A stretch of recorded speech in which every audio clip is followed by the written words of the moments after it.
Hello, everyone. This is Jason York, and welcome to today's University Business Web Seminar, Swimming with Sharks, Understanding and Countering Cyber Threats in Higher Education, brought to you today by the generous sponsorship of FireEye.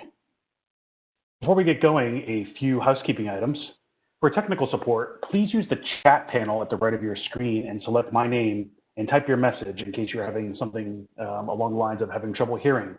We will post a phone number in the window in a few minutes in case you need to dial in if you're having a problem listening through your computer. Also, we welcome your questions. To submit a question, please use the Q&A panel at the bottom right of your screen and select all panelists to ask a question. If you don't see the panel, please click the triangle to expand it, and then you should be able to see it. And our most frequently asked question is, yes, you will receive a link to both the presentation and the slides at the conclusion of our presentation today. And with that, I'm going to turn it over to Christian Schreiber. He is the Higher Education Cybersecurity Lead for FireEye. Chris, it's great to have you with us today. Thanks a lot, Jason. It's great to be back. We've done a number of presentations with University Business and always happy to get together with you. So for the presentation today, as Jason said, the title is Swimming with Sharks. And before we jump into the content, I want to give a little bit of a brief introduction both to myself and to FireEye for anybody not familiar with us. So my background, more than 20 years in IT and information security roles, primarily either in higher ed institutions or providing services to higher ed institutions. I've been with FireEye for about 4 years now, really working with customer executives to take a look at their cybersecurity programs and help them improve both the effectiveness and the resiliency of their programs. And I work a lot with education, healthcare, and other public sector customers. Now, the interesting thing about FireEye, we're basically the world's largest private cyber intelligence organization.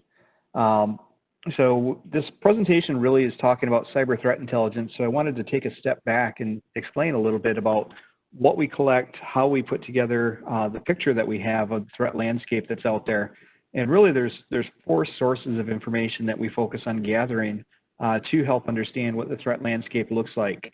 The first of those is victim intelligence. Our Mandiant incident response arm works with a lot of the major breaches that you read about in the headlines, which gives us really a first-hand view of what went wrong, what the attackers were after when they got in, how they got in, and really leveraging that to help protect customers.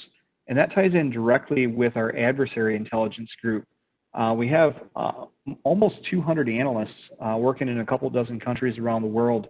And these people are proactively looking at what threats are out there. So they're analyzing things that are going on both in criminal dark web type activity as well as other sorts of intel, really to understand who's out there, what they're doing, and tracking those groups over time. Like most tech firms, we also collect a lot of machine intelligence, having sensors all over the globe in our customers. And we also look at what we call campaign intelligence, where we have multiple security operations centers around the world tracking security events for our customers. And that really gives us a first-hand view into what's happening in real time, where oftentimes we can see attack campaigns evolve as we're looking at those customer data sets. So even though we normally work with Global 2000s, more than 1,000 government agencies and law enforcement agencies, we also work with more than 40% of the research institutions in the United States. So we do have a very large higher education presence. And really it's this combination that tends to see where we get put into headlines as kind of the go-to reference for what's happening in the cyber world. So with that background, what I want to jump into is, why are we talking about sharks? Well, for one thing, it was kind of a catchy title, but first of all, I want to say that no, this is not another talk about phishing, ransomware. I think a lot of people have seen security vendors kind of beating that drum a lot lately.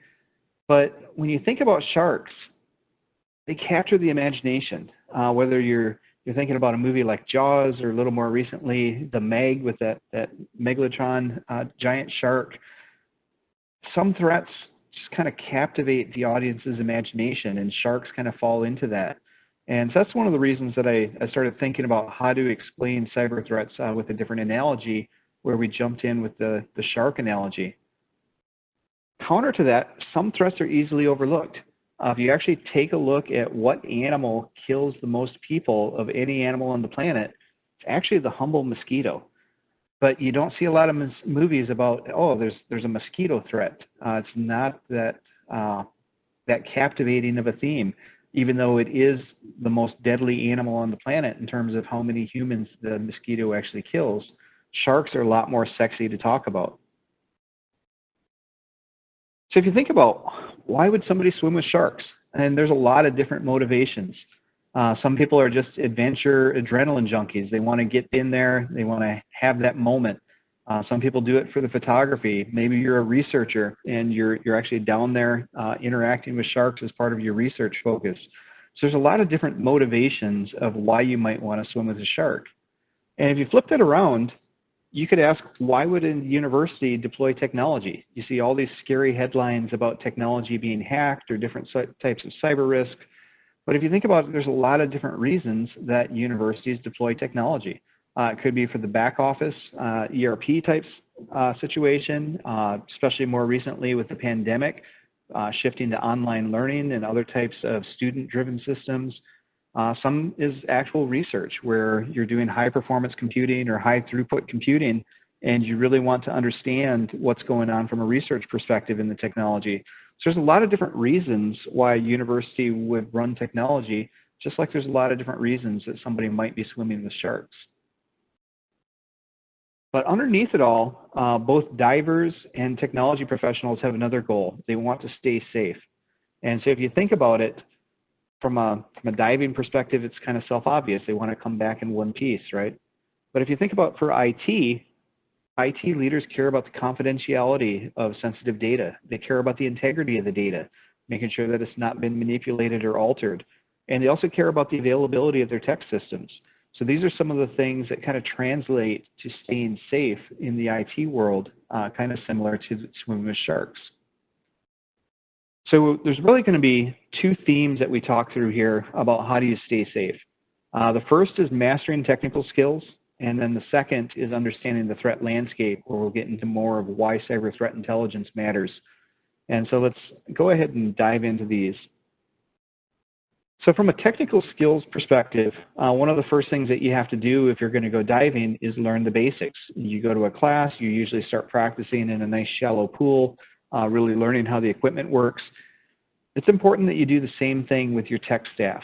Make sure that you're getting the basics mastered, not just for your security personnel, but also for your broader technology personnel. Do they have the right training? Do they understand what it means to do security properly within their day-to-day role? And that's kind of the foundational element that everybody needs to have if they're working in a technology role, to make sure that security is kind of embedded in and that they've learned the basics of how to protect their organization and carry out their responsibilities in a secure manner. You also need the right gear. If you're going to go diving, you want to make sure that you have the right gear for the dive, that it fits properly, that the equipment is all designed to work together, and that you're well equipped to actually go out there. You need the same thing when you start looking at how to get the right gear for your staff. Make sure that you have the right tools. You can have the most well-intentioned security people in the world. If they don't have the tools and they don't have the budget and they don't have management support, it's going to be almost impossible for your security team to actually do their job properly. So make sure that you're providing the right tools so that your security program can be successful, especially for those of you who are in CIO type roles, where you have some of that overarching responsibility, making sure that security is accounted for in your overall plans and budget processes. Another big thing is make sure you practice. You can't just go to one class and get the gear and then say, okay, we're good, we're a diver now. You have to practice continually. You want to know how to use and maintain your gear properly. And it's really the same thing in the cyber world. One of the most important things that I always emphasize with people is doing tabletop exercises, especially around incident response, and making sure that you're pulling together all the people who are going to be involved in an incident response so that they're learning in a time that there's less repercussions. You don't want people learning in the heat of the moment when you're facing a major cybersecurity event. So tabletop exercises are very important. As your program matures, I would also encourage you to think about incorporating red team and purple team exercises as well. Red team is basically where you hire a consulting firm to break in and expose weaknesses within your organization. Have a lot of different scopes. Sometimes they say, well, we want you to get to this person's email account or getting domain administrator credentials. There's a lot of different ways to scope red teams. Purple teams go a step further. With a purple team exercise, you actually have consultants doing a red team, but then you also have consultants embedded with your security team on the inside. So it's what's normally called a blue team. So red plus blue equals purple. And that gives you a lot of perspective because you get two sides of the report. You have the red team that's figuring out how to break in, and you have the blue team working with your staff, taking a look at what processes and tools are working and where you have opportunities for improvement. And you can also do things that are a little more fun, especially if you have a larger campus. You might do something like a Capture the Flag event where you pull in teams from around your tech community to do different things collaboratively together, really just kind of learning in a fun manner. But the key there is practice. You don't want security to just be something that sits on a shelf. You want it incorporated into the day-to-day, and you want to make sure that people get a chance to hone their skills and look for opportunities to improve as well.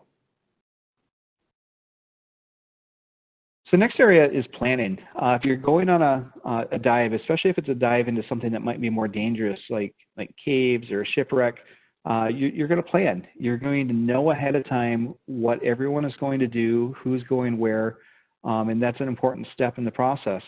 You have to do the same thing in the IT world. From a planning perspective, there's a couple things where I think security needs to focus. The first is understanding your broader goals. What is the institution planning? Things like the pandemic happened very quickly where suddenly everyone had to move online. But usually institutions are much more proactive in what shifts are going to happen. And it's important that security is incorporated into that. It's much cheaper and more effective if security is planned in at the beginning of any major technology exercise you're doing. So if you're looking at something like moving from physical data centers to something like Amazon or Google, having security up front can usually make your overall project not only work better, but usually more cost effective as well. So plan, have that security conversation up front within your broader technology planning, and really just make sure that security has a seat at the table as you go through those exercises. And the last thing is continuously improve. So when divers get done, they can oftentimes they'll talk about what worked well, what didn't work well, what they might want to do differently if they go back and dive that same location in the future. It's really important that security does the same thing.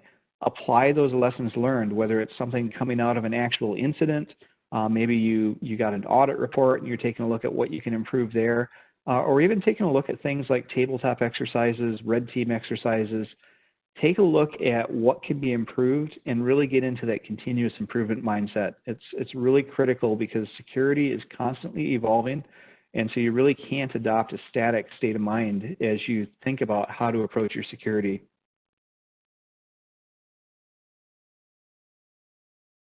So that's kind of going through the basics of mastering the technical skills. So the next step that we want to talk about is understanding the threat landscape. What's out there? Sometimes technology can be pretty scary. You see headlines about different hacking occurring or ransomware knocking people offline, and you might feel like this guy in a tightrope standing over a pool of sharks. There's a lot of scary things out there, and it's really important to know what you're up against. And so usually when FireEye talks, we talk about different types of attack, different type of attackers. I'm actually going to take a step back and talk about broader technology risks and how you can apply intelligence against those. So one of the first types of threats are operational threats. So in this sense, it's really focused on things like equipment failure, personnel turnover. These are things where just normal day-to-day operations have a tendency to have failure points.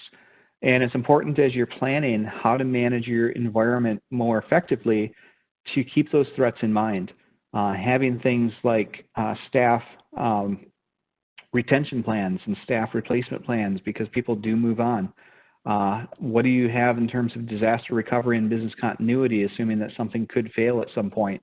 So these are things where there's an operational threat that you need to plan for and make sure that you have something to minimize your exposure if these operational risks occur. But you also face environmental threats. So in this example here, if you're diving, you could be facing things like storms or strong currents. Environmental threats are things that are largely out of your control, but could still impact you in terms of your overall risk and safety. So if you think about what kind of environmental threats you face as an IT leader or as a security leader, a lot of times this boils down to things like geopolitical shifts. So when you look at some of the politics going on right now, where there are different countries that are targeting the other countries and just the tensions that evolve there, that can trickle over to what kinds of cyber activity you're facing as well. And so that's something to keep a track of. But also things like regulatory changes. For those of you that are at research institutions, there's been a lot of shift over the last 5 years in terms of what regulations you have to comply with if you're getting federal money for your research.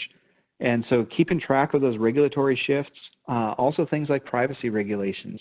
So GDPR was kind of the first one where the European laws went into effect, but a little closer to home for those of you that are in US institutions, you also have the California privacy statutes that have gone into effect, and those directly trickle over to a lot of institutions as well. So these are things that you can't directly change, but you need to plan for and you need to account for in terms of your overall risk posture. Then the last category is active threats, and this is where I think a lot of cybersecurity vendors tend to focus their time. This is where there's a threat that can actively take a measure against you. So you see this example here that divers are swimming with a great white, and there's things that you can do to defend against it. In this case, they're inside a shark cage. So when you think about active threats in your organization, this is where you have an external threat actor or even an insider threat that you need to be prepared for, and you need to put additional precautions in place in order to deal with that. So it might be things like putting additional monitoring around sensitive systems or working with human resources for different types of training and onboarding. These are things where you have to plan differently because somebody could actively be targeting you. So if you think about threat intelligence, really it's a collection of information that gives you more insight. So here we're looking at the wiki page for a great white, and there's a bunch of information in there. Different names that it goes by, how big it is in comparison to a diver. You can see the range geographically of where it's located. But from a diver perspective, if you're looking at safety precautions, there's also an interesting note inside this article that the great white is one of only 4 shark species that have been known to attack humans. So that gives you a different perspective as well. If you know that there are only 4 species of sharks that are known to attack humans, that gives you a different way to plan where you know where to focus, what risks are actually more important to plan around versus saying, well, we're going to have a generic plan to protect us against all sharks. Well, if you know that there's only 4 types of shark that you really need to have a safety plan for, that can give you a very different perspective. And it's the same when you talk about cyber threat intelligence. If you have information about what threats are really out there, it helps you to prioritize what you need to defend against and also how to defend against those. And we'll walk through some more examples here in the next few slides. So one of the key things, anytime I talk to somebody about what an advanced attack is, oftentimes when you read the media coverage, people get preoccupied with labels. Is this an APT group? Is this, what's the name of that APT group, et cetera? Well, really what I want to emphasize is that advanced attacks are attacks where there's a person who's a skilled professional on the other side of the attack. These are people whose job is to actually come into the office on Monday morning, sit down, and carry out an attack against an organization. So when you're defending against an advanced attacker, just like you have IT and security professionals coming into your organization at your campus to help protect you against these attacks, these people come into work on Monday, and their job is to figure out how to break in and get data. So really that it's a who, not a what, is a really important concept, as well as the fact that these are professionals, just like your IT and security teams are professional. This is these individuals' jobs as well. The other thing, and this is where the persistent in that term advanced persistent threat comes out. If these individuals have been tasked with breaking into an organization and you catch them before they complete their mission, there's a really good chance that they're going to return. And so that's another key concept to understand. If you're up against one of these advanced attackers, if you stop them in one place, that doesn't necessarily mean that you're stopping them everywhere. And we actually have some statistics from our incident response customers. 64% of our customers who experienced an advanced attack were attacked by that same group or a similar group again within 19 months. And about half were attacked again successfully within 1 year by a different group. Another really interesting stat to me, 86% of our customers who had a significant attack actually had more than one unique attacker inside their environment. So what that shows is if you have data that one of these advanced groups is interested in, there's usually more than one group that's going to be interested in that data. So when you think about threat intelligence, it's important to understand what you're talking about. So I'm going to walk through a few different types of intelligence and how that applies, and then we'll walk through why that matters. So usually when somebody talks about threat intelligence, they're talking about indicators. They're talking about things like IP addresses, file hash values, things that are kind of binary in nature. So in this example, you have an indicator that says this IP address is malicious. And the bulk of people that I talk to that are looking at incorporating threat intelligence into their security programs, this is about as far as they go. They look at buying access to a threat feed, or they'll use open source threat feeds from different sources, REN-ISAC, for example, where you can get different types of indicators that you can pull into your environment and then use those indicators to help defend. The next layer up is context. So moving beyond just saying this IP is malicious, being able to say this IP address is used by APT29. Okay, so you have a little bit more information there. And so that fleshes out the story a little bit further, where instead of just having a binary, this is malicious, this is not malicious, you also have some contextual information around that IP that you know why it's malicious and who it belongs to. But the next step beyond that, you need more context usually beyond just saying this belongs to this group. You need to have the ability to research who is APT29. And so being able to get those insights, that knowing that APT29 is a Russian threat actor, what types of industries and what types of information that they tend to target, that goes a little bit further, where then you can prioritize. If you get an alert based on intel within your environment, this helps you to prioritize how seriously you need to take it. And then the last step is expertise, and this is where intelligence starts moving from reactive to proactive. How does APT29 carry out their attacks? What do they do? How do they actually get inside the organization? And this is really where you can start being much more proactive to focus your investments and to focus where you're making improvements within your security and IT infrastructure based on the threat actors that are out there. So if you know that specific threat actors tend to target your industry, and you know how those threat actors tend to carry out their attacks, you can actually tailor your security and your IT infrastructure to lower your risk based on that knowledge. And we'll walk through an example here. This is one that we published. If you look online for the Mandiant M-Trends 2018 report, there's a little bit longer article in there explaining this particular attack. But APT35 is an Iranian threat actor. They also called newscaster. And basically the way that they carried out this attack, if you look, this is the attack life cycle. And starting with that initial recon and that initial compromise, what they did is they put a malicious resume onto a legitimate job board. And then they sent a phishing email to a recruiter within the target organization. Once they opened that email, it actually compromised the workstation of that recruiter, installed a backdoor, puppy rat, and broke out in order to actually steal that user's credentials. From there, the attacker actually logged in using those stolen credentials into the VPN of the victim organization. So the interesting thing is there were no more backdoors, no more malware deployed from that point forward. They were using valid credentials from that point forward. Logging in over VPN, they actually ran a tool called Mimikatz to steal additional credentials from other hosts. And then they moved around laterally. And their goal was actually to get access to email. So they actually used the native Office 365 admin tools to assign read access to the inboxes of the individuals that they were interested in. And then they logged in using Outlook Web Access from there to actually monitor those inboxes and get the data that they were after. So this is a very stereotypical type of attack for an advanced attack lifecycle. But what's important from an intelligence perspective is if you know that this particular threat group is likely to target your industry and these are the ways that they work, you can actually look for opportunities to disrupt the attack based on that knowledge.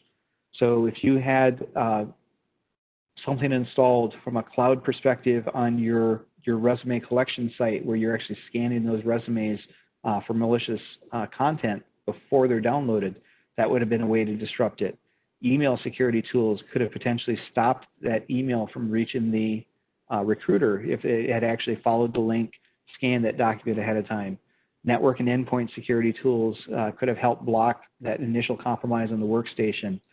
You can use different types of SIM and user behavior analytics tools to actually monitor to see when credentials are being abused. So being able to detect that somebody was logging in using those credentials from an unusual source location, you could have potentially disrupted the attack. But the key thing here is understanding how these attacks work and having that information at your fingertips helps you to tailor your security program based on the threats you're actually facing. Too often I see people trying to put plans in place for every potential threat that's out there. And nobody can afford to do that, especially not in higher education where we have limited budgets and limited resources.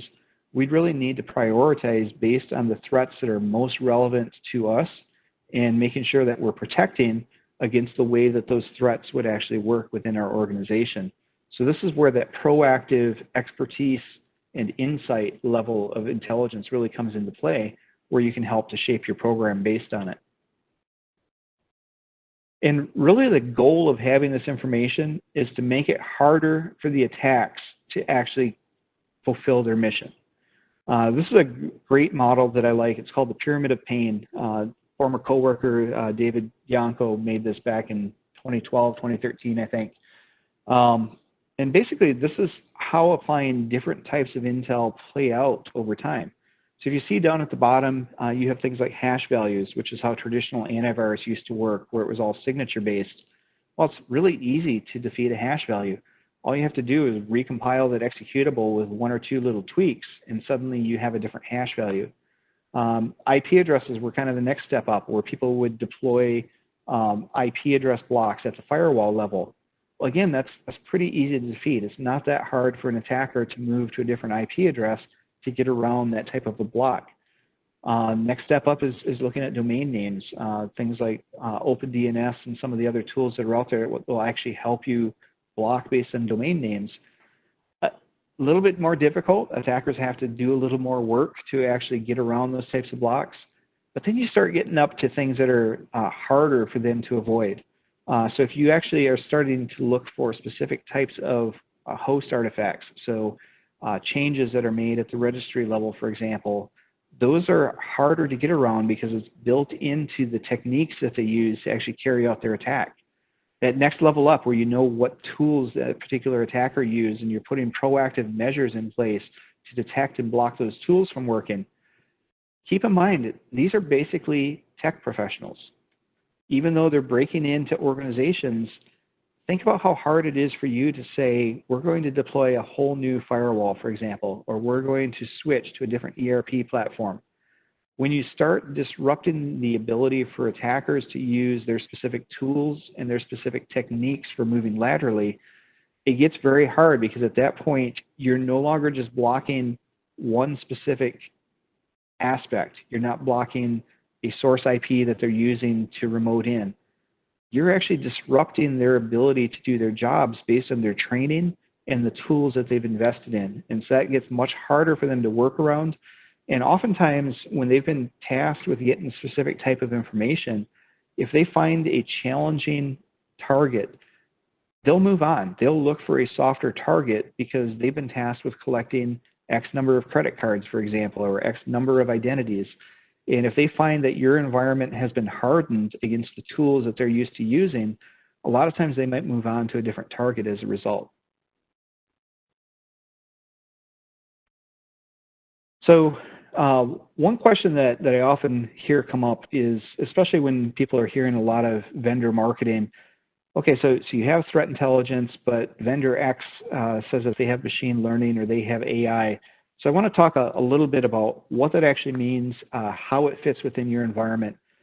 First of all, I'm a huge proponent of machine learning. I think machine learning is very important for organizations to adopt as they figure out how to protect their environment. You can only do so much manually. And when you start having to sift through massive amounts of data, anything you can do to remove that burden and that workload from your staff is definitely a plus.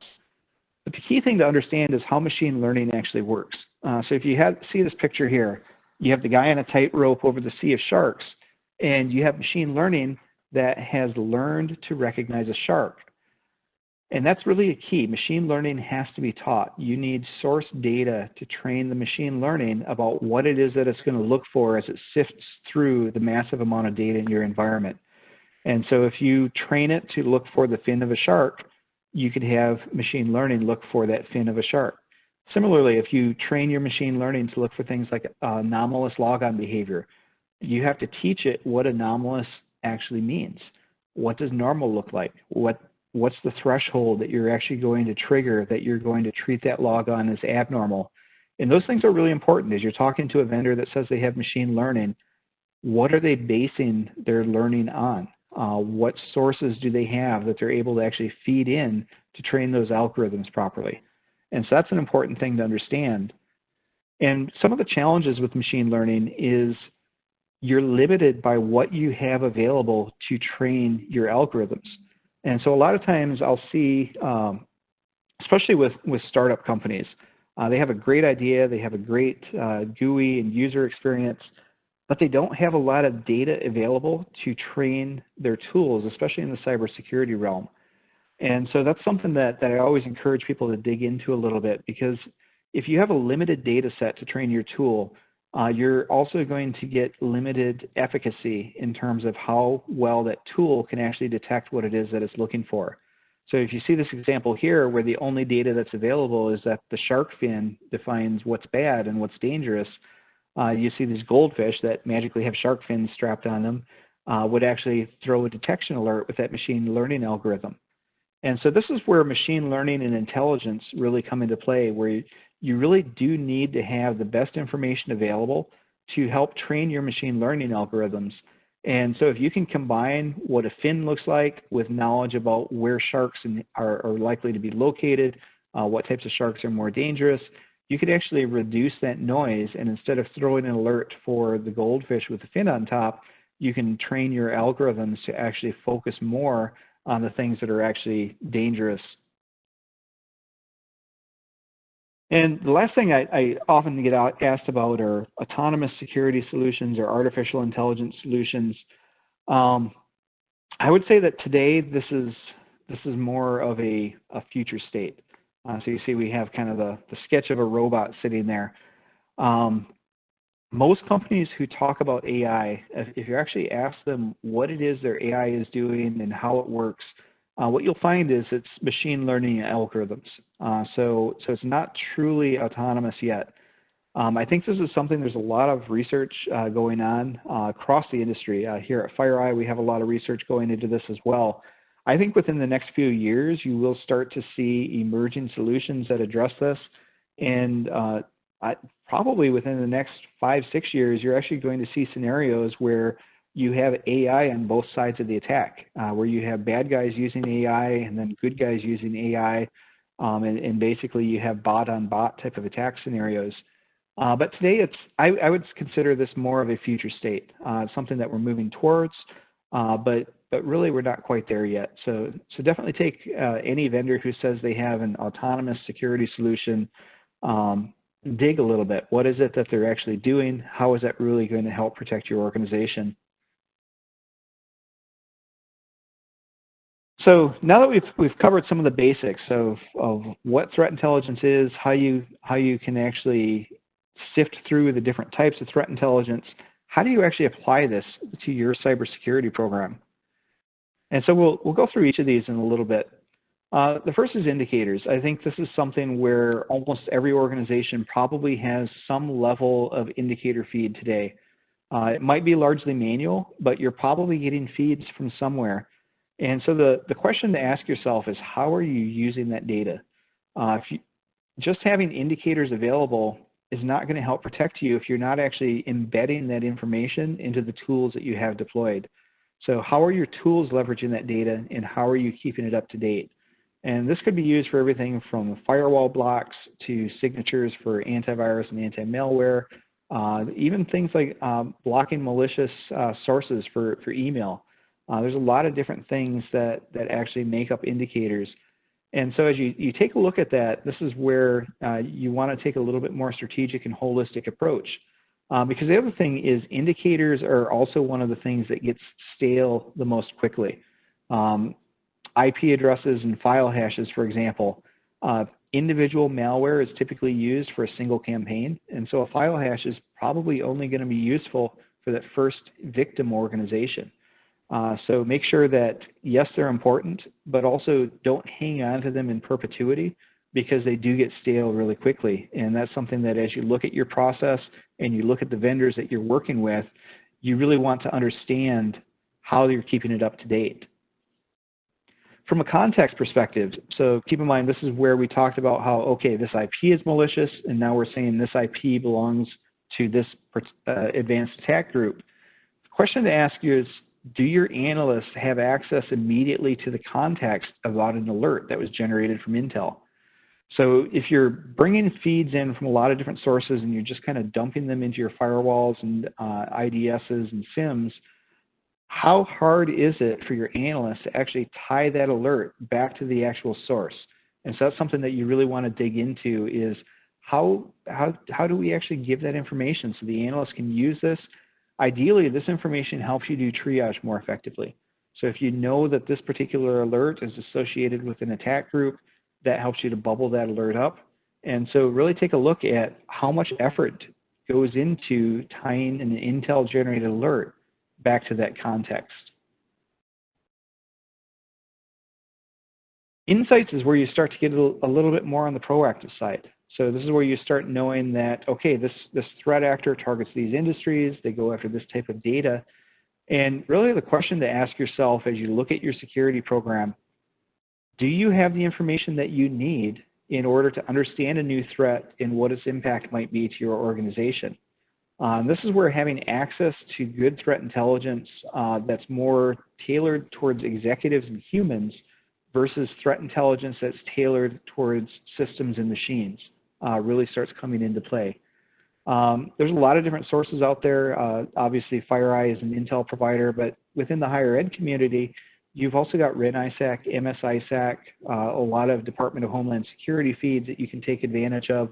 So really making sure that you have access to information that helps you understand the threats and then bring that back in to look at how that threat actually applies to your organization. And then last is the expertise. This is where you start getting into more of that strategic view of what's out there. And the big question that I would always focus on here is, do you have the right information to adjust your overall security strategy based on what threats are out there? So how do you measure what threats are out there? How do you assess what things are likely to impact higher education? How do you bring that back and share that information with your IT leadership peers, with your boards, with other stakeholders? That becomes really important when you start talking about why you're making changes to how you approach your cybersecurity program.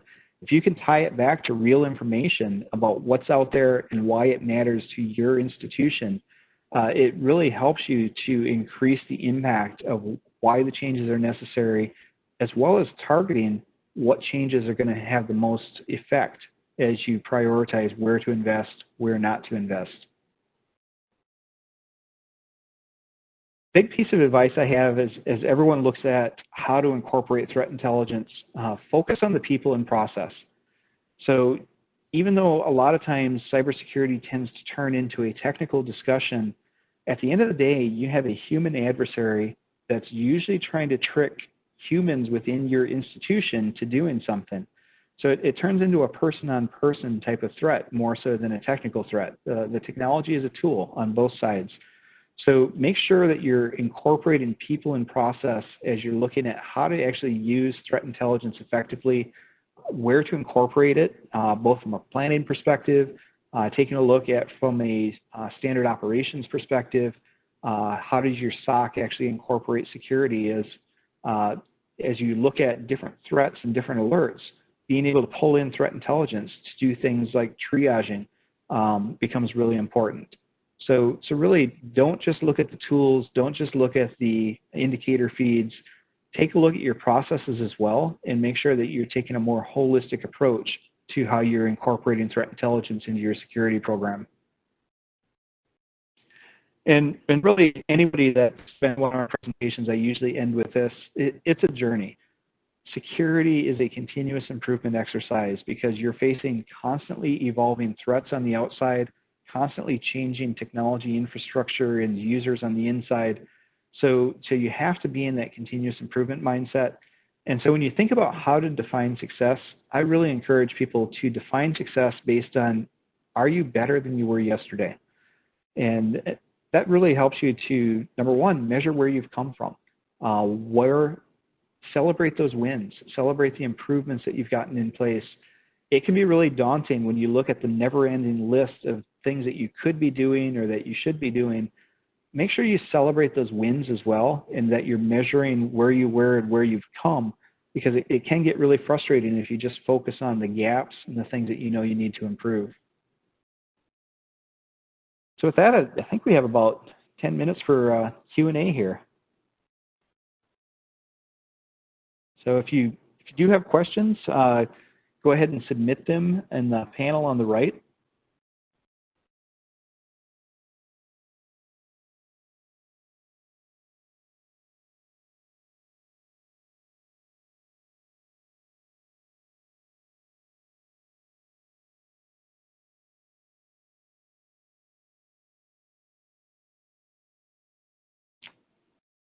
So I have one question, how many universities are actually adopting threat intelligence programs? I would say most universities have some level of threat intelligence in place, even if it's informal. A lot of universities participate in things like REN-ISAC and the MS-ISAC, where it may not be as polished as buying something like FireEye Threat Intelligence, or there's a bunch of different threat intelligence vendors out there. But really, I think you have to take it in baby steps and identify where you can look for that external information. It's really easy to get lost if you're just looking within your organization. Higher ed is a great community. There's probably somebody out there that has faced a similar threat if you're dealing with a situation. And I would really encourage people to leverage those communities like REN-ISAC and MS-ISAC to find others that are facing similar situations, figure out how to improve your data sharing. It's something that I think everyone has kind of struggled with, but you don't have to spend a lot of money to do it. And I think most organizations do have some level of threat intelligence today.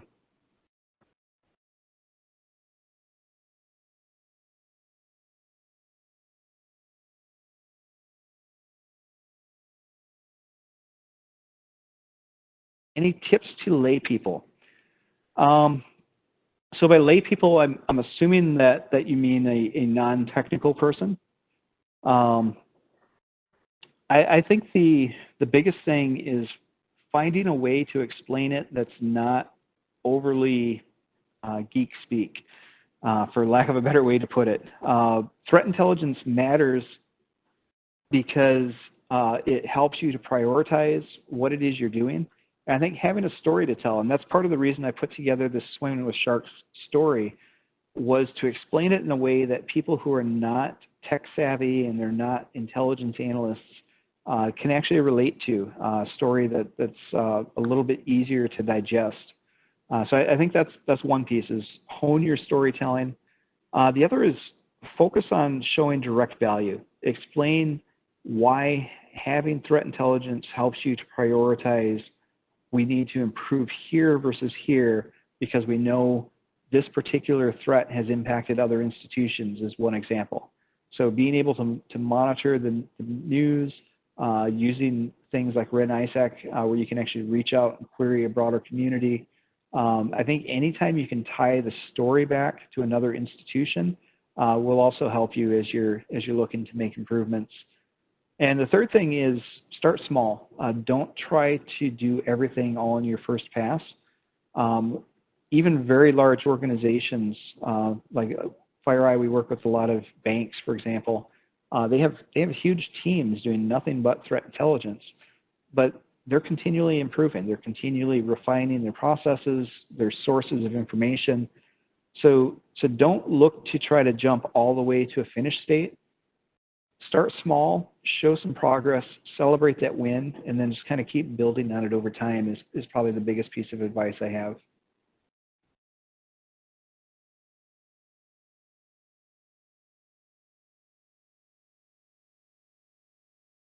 So we have a question, and bear with me, the questions shift whenever a new one comes in. The reduction in IT budgets, how to position Intel for financial leadership. So this is actually a really good point. The biggest thing, because Intel is obviously can be fairly expensive if you're buying a threat intelligence platform solution, something where you're ingesting a lot of different paid-for feeds. That can be a significant investment. What I would focus on, especially during some of the austerity measures that everybody is facing today, focus on how intelligence helps you to prioritize what you do and why you do it. So a perfect example is vulnerability management. I know it's probably the bane of your existence for those of you who are in IT operations and having to deal with the patch cycles. But there's some interesting things if you apply intelligence to vulnerability management. What we find is less than 1% of vulnerabilities that are published each year actually become actively exploited in the wild. Now think about that for a second. That means 99% of the patches that are out there are never actually exploited. So we have a lot of customers that use this information and they tie it in with their vulnerability management program to actually prioritize these are the things that must get patched versus the things that can be scheduled for some sort of a more routine maintenance cycle. So if you can reduce your patch footprint to less than 1% of the new vulnerabilities that actually come out, you have a direct labor savings there. You don't have to rush around patching everything in quite the same cycle. Yes, you do need to keep track of things like compliance requirements. So if you're doing PCI or something like that that actually has requirements that you have to patch within a certain window, make sure you don't lose sight of that. But for the most part, if you can reduce the number of truly critical patches, that has a huge impact on your overall labor for IT, and you can actually pull that in as justification for why investing in something like vulnerability intel actually makes sense. I think we have a few more minutes here. Let me scroll through. It looks like there's a couple questions.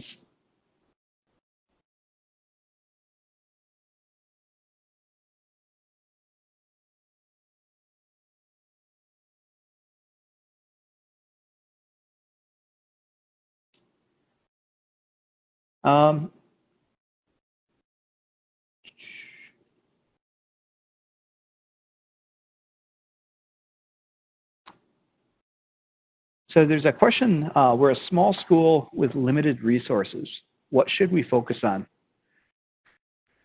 So if you're in a smaller organization, obviously you're not going to go out and buy a multi-$100,000 threat intelligence platform solution and a whole bunch of data feeds. What I would focus on is make sure that you have information at your fingertips so that you can explain the threat landscape to your stakeholders and you can explain any shifts that are happening. Here at FireEye, we have a report that we publish every year called the M-Trends report. Verizon has the data breach investigation report that they publish every year. Those are free resources. So make sure that you're taking advantage of free resources like that that can help give you that bigger picture of what's happening outside of your institution. Definitely take a look at things if you're a public institution. MS-ISAC, the multi-state ISAC, is actually free if you're a state institution to join. And the REN-ISAC, which is the Research and Education Network's ISAC, that one is a very reasonable fee. It's only a couple $1,000s a year, depending on what Carnegie classification your institution is. So those are fairly inexpensive ways to get access to information. They have professionals that are curating different intelligence feeds and pushing out announcements. So you don't need to spend a lot of money to actually get started with having that intelligence available. The other thing that I would take a look at is, where do you have opportunities to improve? Vulnerability intel is something where you can actually improve the broader IT portfolio.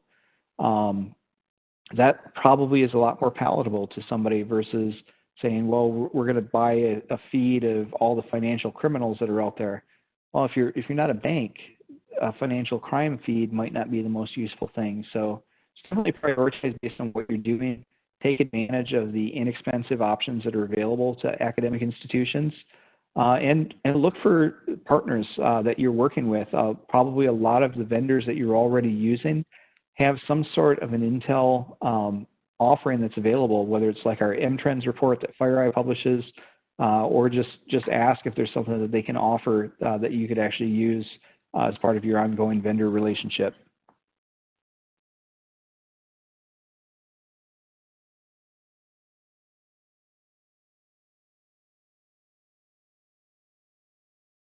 Okay, so we've got another question. What's the first step that we should take in evaluating our cyber program? So when you're looking at the overall program status, part of it depends on the maturity of your program. I'm going to assume if you're looking for the first step in evaluating that you're concerned that it may not be very mature.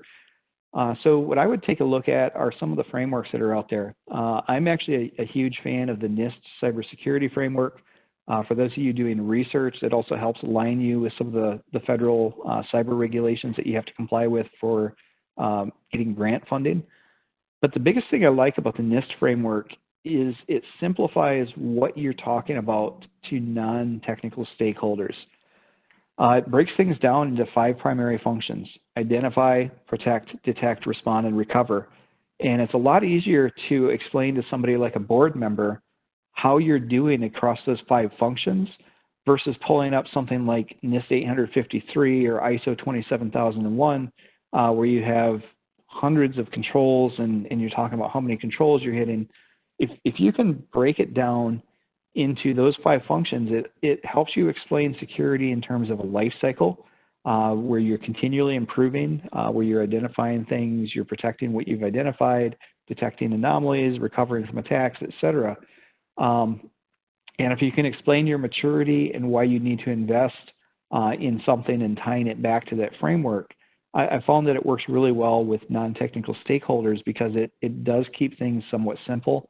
And it's also a widely adopted standard. It's used across the government, and it's getting a lot of adoption outside of government circles as well. So that would be my first step. Pick a framework and then do a self-assessment against that framework. You don't need to go out and hire an expensive consulting firm, although we're more than happy on the vendor side to help with that, but you can do it yourself. Do some self-assessments, figure out, are we doing this, are we not doing this? And that at least gives you a starting point for a discussion where you can say, you know, we're doing pretty good here. We might need to shore up this area. Maybe we have not done a lot of business continuity and disaster planning recently, and so we know that we need to get a little stronger there. But when you can tie it back to the framework, it's no longer you as an individual saying, I think we need to do this. You can actually explain, here's the framework, here's where we're weak, here's my recommendation to strengthen it. I think we got time for one more question here.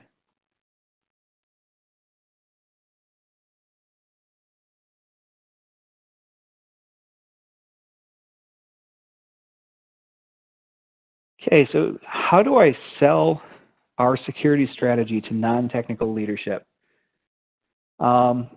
So in a lot of ways, that's similar to what we just talked about with having that framework and using that framework as your basis. Another thing that I've done successfully with some higher ed situations, we all have peers. Higher education, as part of the accreditation process, you have official peer groups. And usually selecting those peers goes all the way up to the board level. So there are fairly inexpensive tools out there that will actually let you do a scorecard where you can compare yourself against your peer institutions. What I like about that is it's somewhat abstract and somewhat high level. You can kind of view it as kind of like a credit report where it'll give a score and it doesn't get overly detailed in terms of technical details or a really complex audit with a whole bunch of findings. But more importantly, if you do that over time, you can also trend whether you're improving your program against your peers. And I found with a lot of non-technical stakeholders, having that peer comparison as a touch point really helps to justify why you're making some changes. So if you can show that you're improving against your peers because of the changes that you're making and the strategy that you're adopting, a lot of times that really helps to continue garnering support. And it also gives you a benchmark that you can measure against that isn't just looking at your institution in isolation, it's looking at your institution against a broader set of peers that the rest of your campus can relate to. So that's one idea that's out there. And I think we're running right up on time. So yeah, let's go ahead and wrap up. And if there's any additional questions, my email is there on the screen. Definitely feel free to reach out to me. I'm more than happy to chat with anybody about their cybersecurity programs. All right, Chris, thanks for another entertaining presentation here. A lot of information, a lot of great takeaways there, delivered in your patented and entertaining manner. Thanks everybody for asking questions and participating today, and thanks again to FireEye for their generous support for today's webinar. University Business is the leader in editorial coverage of news, trends, and current issues in higher education. You can find those in our print magazine, web seminars like One Today, our digital edition and website, and our newsletters, including UB Daily. Once again, everybody will receive a copy of the slides and the presentation link if you registered or attended today. And once again, I'm Jason York on behalf of University Business Magazine. Everybody take care and have a great day. Goodbye.